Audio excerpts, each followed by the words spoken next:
Hello friends, स्वागत है आपनु मारा रसोड़ाना काठियावाड़ी स्वादमां। हूँ भावनाबेन राठोड। आज आपणे बनावीशुं एकदम ऑथेन्टिक स्वाद साथे दाळ ढोकળી।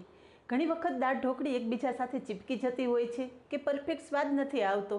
तो आजना विडियोमां हूँ तमारी साथे बधी ज नानी नानी टिप्स शेर करीश। तो विडियो बिल्कुल स्कीप कर्या वगर जोजो અને વિડીયો પસંદ આવે તો વિડીયોને લાઇક, શેર અને સબસ્ક્રાઇબ કરી પાસે રહેલું બેલ પ્રેસ કરો જેથી આવનારા નવા વિડીયો સૌથી પહેલાં આપને મળે।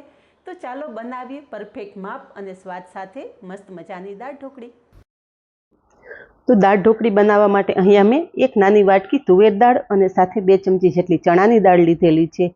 લગભગ મોટા ભાગના લોકો એકલી તુવેરની દાળમાંથી જ દાળ ઢોકળી બનાવતા હોય છે, પણ તમે એક વખત આ બંને દાળ મિક્સ કરી અને દાળ ઢોકળી બનાવી જુઓ, ખૂબ જ સ્વાદિષ્ટ દાળ ઢોકળી તૈયાર થશે।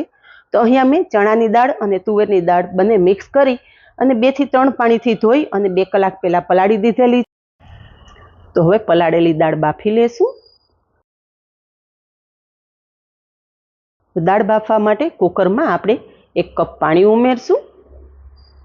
પાણીમાં જ સ્વાદ પ્રમાણે મીઠું ઉમેરશું, અડધી ચમચી હળદર અને થોડું ઘી ઉમેરી દેશું। પલાળેલી દાળ આપણે કુકરમાં ઉમેરી દેશું અને કુકરમાં 4 સીટી કરી લેશું। દાળ બફાય ત્યાં સુધીમાં આપણે ઢોકળી માટે લોટ બાંધી લેશું। તો અહીંયા મેં 1 કપ ઘઉંનો ઝીણો લોટ લીધો છે, તો લોટ મિક્સિંગ બાઉલમાં ઉમેરી દેશું। સાથે 1/4 કપ ચણાનો લોટ, અડધી ચમચી હળદર, 1 ચમચી લાલ મરચું પાવડર, 1 ચમચી ધાણા જીરું પાવડર, સ્વાદ પ્રમાણે મીઠું અને સાથે 2 ચમચી તલ ઉમેરી દેશું।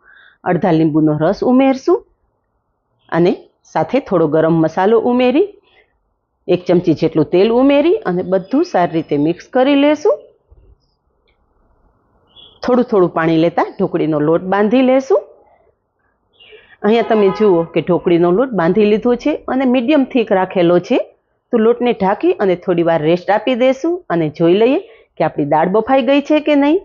તો અહીંયા જુઓ, કુકર ખોલતા જ દાળ આપણી એકદમ સરસ બફાઈ ગઈ છે અને એકદમ સારી રીતે મેશ પણ થઈ ગઈ છે। દાળ આપણે બ્લેન્ડ કરી લેશું। દાળ એકદમ સરસ ક્રશ કરી લીધી છે। હવે મસાલા કરશું। 1 ચમચી આદુ મરચાંની પેસ્ટ ઉમેરેલી છે। દાળ ઢોકળીમાં ક્યારેય પણ લસણ નહીં ઉમેરવાનું। સાથે 1 ચમચી લાલ મરચું પાવડર પણ ઉમેરી દેશું। દાળ ઢોકળી થોડી તીખી અને ચટપટી વધારે સરસ લાગે છે। હળદર અને મીઠું આપણે દાળ બાફવામાં ઉમેરેલું। હવે આપણે 4 થી 5 ચમચી જેટલો લીંબુનો રસ ઉમેરશું અને સાથે 2 ચમચી ગોળ પણ ઉમેરી દેશું। દાળ ઢોકળી સરસ ખાટી મીઠી અને તીખી હોય તો બહુ સરસ લાગશે। સાથે થોડું પાણી ઉમેરી અને દાળ થોડી પાતળી કરશું। ઢોકળી આવતા દાળની કન્સિસ્ટન્સી બેલેન્સ થઈ જશે। હવે દાળ ધીમા તાપે ઉકળવા દેશું। દાળ ઉકળે ત્યાં સુધીમાં આપણે ઢોકળીનો લોટ જોઈ લઈએ। તો અહીંયા તમે જુઓ કે ઢોકળીનો લોટ એકદમ સરસ સેટ થઈ ગયો છે। તો હાથ તેલવાળો કરી અને ઢોકળીનો લોટ થોડો મસળી લેશું। ઢોકળીનો લોટ થોડી વાર પહેલા બાંધી લઈએ એટલે ઢોકળીનો લોટ એકદમ સરસ સ્મૂથ થઈ જાય છે। હવે મીડિયમ સાઇઝનો લુવો લઈ અને આપણે રોટલી વણી લેશું। દાળ ઢોકળીની ઢોકળી બનાવવામાં આપણે થોડો ચણાનો લોટનો ઉપયોગ કરશો એટલે દાળ ઢોકળી એકદમ સ્વાદિષ્ટ બનશે અને સાથે ફરસી પણ બનશે। તો થોડો લોટનું અટામણ લઈ અને આપણે રોટલી વણી લેશું। તો ઢોકળી માટેની રોટલી છે એ આપણે રેગ્યુલર રોટલી વણતા હોય એટલી જ પાતળી રાખવાની છે। જો તમારી દાળ ઢોકળી માટેની રોટલી વધારે જાડી હશે તો ઢોકળી દાળ સાથે બરોબર બફાશે નહીં। રોટલીના આ રીતે આપણે ડાયમંડ શેપમાં કટ કરી લીધું છે।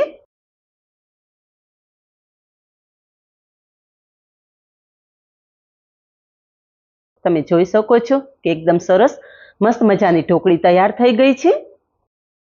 આ રીતે બાકીના લોટની ઢોકળી પણ તૈયાર કરી લેશું।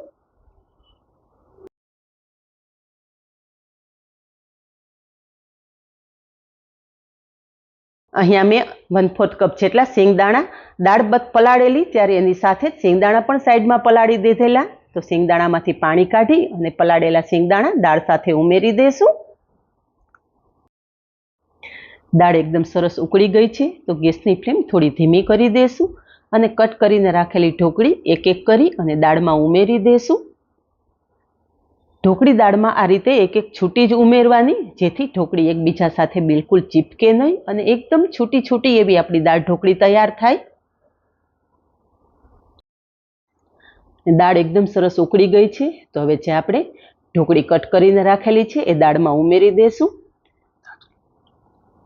અને આપણે બધા જ લોટની ઢોકળી તૈયાર કરી લીધેલી. તો ઢોકળી બધી દાળમાં ઉમેર્યા પછી ગેસની ફ્લેમ આપણે મીડિયમ કરી દઈશું અને મીડિયમ ગેસની ફ્લેમ ઉપર ઢોકળીને દાળ સાથે સારી રીતે ઉકળવા દઈશું.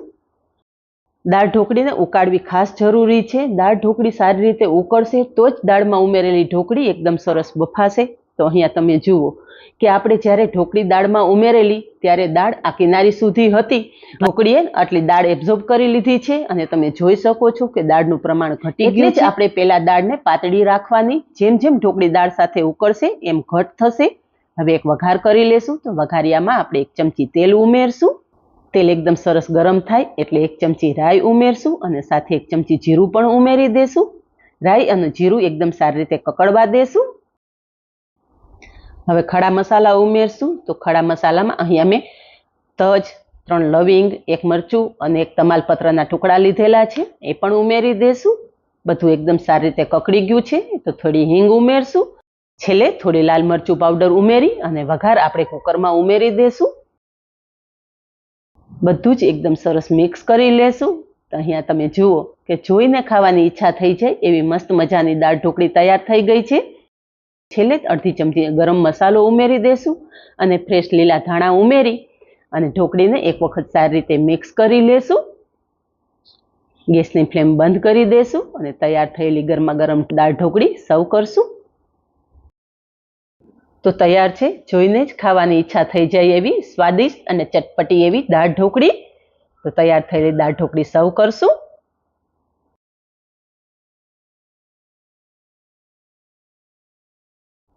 તો તૈયાર છે. ગળામાં સડસડાટ ઉતરી જાય એવી એકદમ સોફ્ટ એવી દાળ ઢોકળી. ફ્રેન્ડ્સ, આ જ રીતે બનાવો અને કમેન્ટમાં જણાવો કે બધી જ ટિપ્સ સાથે બનેલી દાળ ઢોકળીની રેસીપી કેવી લાગી. આજે બસ આટલું જ. મળીએ નેક્સ્ટ વિડીયોમાં. ત્યાં સુધી બાય. Thank you.